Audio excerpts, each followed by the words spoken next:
జార్ఖండ్ రాజకీయం హైదరాబాద్ కు చేరింది. జేఎంఎంతో పాటు సంకీర్ణ ప్రభుత్వంలోని ఎమ్మెల్యేలతో క్యాంపు నిర్వహిస్తున్నారు.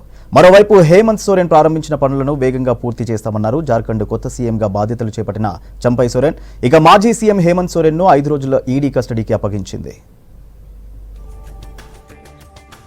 జార్ఖండ్ లో కొత్త ప్రభుత్వం కొలువుదీరింది.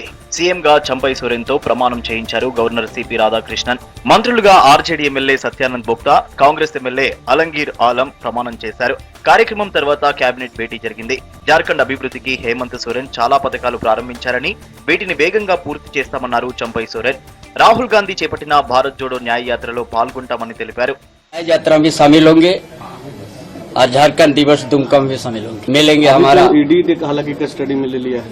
हमारा दल का नेता है, उनका कामकाज की पीरियड में बहुत उतार चढ़ाव के बीच में सबसे बढ़िया काम किया हेमंत सोरेन ने। यहाँ का विकास के ऐसे ऐसे योजना ने शुरुआत किया है। हेमंत सोरेन ने दूसरों राज को उसको अपनाना पड़ा। हमारा एक युवा सम्राट क्रमवीर हेमंत सोरेन न्याय की लड़ाई में है, निश्चित सफल होंगे। ठीक है। అసెంబ్లీలో బల నిరూపణకు చంపైకు 10 రోజుల గడువిచ్చారు గవర్నర్. దీంతో క్యాంప్ రాజకీయాలు ప్రారంభమయ్యాయి. జేఎంఎంతో పాటు సంకీర్ణ ప్రభుత్వంలోని ఎమ్మెల్యేలను హైదరాబాద్ కు తరలించారు. ఎమ్మెల్యేలను షామీర్పేట లియోనియో రిసార్ట్ కు తరలించారు. జార్ఖండ్ నుంచి 36 మంది ఎమ్మెల్యేలు హైదరాబాద్ కు వచ్చారని, అన్ని ఏర్పాట్లు చేశామన్నారు సికింద్రాబాద్ డీసీసీ ప్రెసిడెంట్ అనిల్ కుమార్ యాదవ్. ఎమ్మెల్యేలు 2 లేదా 3 రోజులు ఇక్కడే ఉంటారని చెప్పారు. సీఎం రేవంత్ కూడా లియోనియో రిసార్ట్ ను సందర్శించే అవకాశాలున్నాయన్నారు అనిల్ కుమార్. వాళ్ళందరినీ కూడా పార్టీ ఆదేశాల మీదకి మన లియోనో రిసార్ట్లో పెట్టడం జరిగింది. వాళ్ళందరికీ కూడా హైదరాబాద్లో అన్ని విధంగా చూసుకోవడానికి కాంగ్రెస్ పార్టీ తరఫున ఆదేశాలు ఇవ్వడం జరిగింది. మా నాయకుడు పిసిసి అధ్యక్షుడు ముఖ్యమంత్రి రేవంత్ రెడ్డి గారు ఆదేశాల మీదకి, అదేవిధంగా తెలంగాణ కాంగ్రెస్ పార్టీ ఇన్ఛార్జ్ దీపాదాస్ మున్షి గారు ఆదేశాల మీదకి అందరు కాంగ్రెస్ పార్టీ తరఫున మేమందరం కూడా కోఆర్డినేట్ చేయడం జరుగుతుంది. మళ్ళీ ఎప్పుడైతే జార్ఖండ్లో ఫ్లోర్ టెస్ట్ 5th అంటున్నారు, అప్పటి వరకు ఇక్కడ ఉండొచ్చు. ఇక్కడ ఉన్నన్ని రోజులు పార్టీ తరఫున మేము వాళ్ళని కోఆర్డినేట్ చేస్తాం. సీఎం గారు ఏమైనా వస్తారు?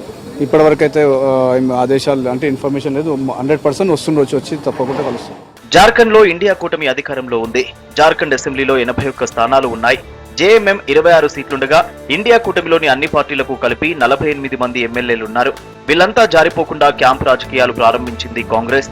జార్ఖండ్ ఎమ్మెల్యేల కోఆర్డినేషన్ బాధ్యతలు మంత్రి పొన్నం ప్రభాకర్, ఏఐసీసీ సెక్రటరీ సంపత్ కుమార్ కు అప్పగించింది. రాష్ట్ర కాంగ్రెస్ వ్యవహారాల ఇన్ఛార్జి దీపాదాస్ మున్షి క్యాంపును పర్యవేక్షిస్తున్నారు.